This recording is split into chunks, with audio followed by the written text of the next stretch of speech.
চট্টগ্রামে আইনজীবী আলিফ হত্যা মামলার চার্জশিট নিয়ে শুনানি পিছিয়ে ২৫ আগস্ট নির্ধারণ করেছে আদালত।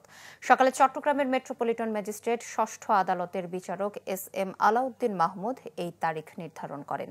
রাষ্ট্রপক্ষের আইনজীবী জানান, তদন্ত কর্মকর্তার জমা দেয়া চার্জশিটে সুকান্ত নামে একজন এজাহার আসামির ঠিকানা ভুল ছিল। বিষয়টি বিবেচনায় নিয়েই চার্জশিট গ্রহণের জন্য রাষ্ট্রপক্ষ আদালতের কাছে আবেদন জানান। তবে বাদী উপস্থিত না থাকায় তাকে হাজির থাকার নির্দেশনা দিয়ে আগামী ২৫ আগস্ট চার্জশিট গ্রহণযোগ্যতার শুনানির দিন ধার্য করেন আদালত। গেল ১ জুলাই আদালতে চার্জশিট দাখিল করা হয়, যাতে সনাতনী জোট নেতা চিন্ময় কৃষ্ণ দাস সহ ৩৮ জনকে অভিযুক্ত করা হয়। অভিযুক্তদের মধ্যে ২০ জন কারাগারে আছেন, বাকিরা পলাতক।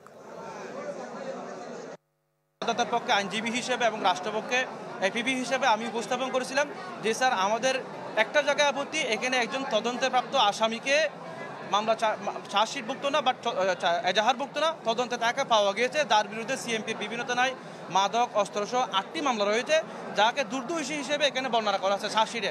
তাকে মামলা থেকে নন সেট করা হয়েছে যে স্যার ওনাকে রেখে মামলাটা আগে নেওয়ার জন্য। তখন স্যার বললেন যে একে বাদীকে একটু লাগবে।